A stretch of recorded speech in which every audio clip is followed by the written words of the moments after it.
gagawin ko naman po ngayon ay division. 685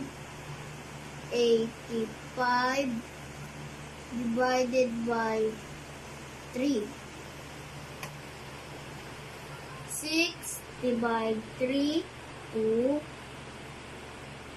2 times 3, 6.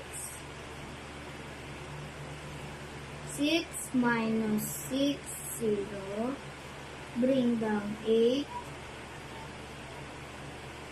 8 times 8 divide 3, 2.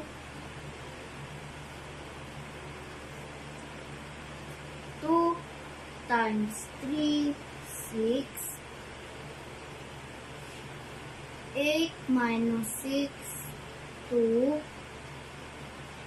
Bring down 5. 25 divided by 3, 8.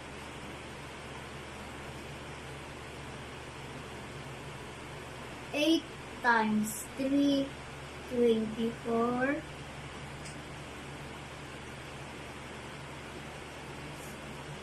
5 minus 4, 1.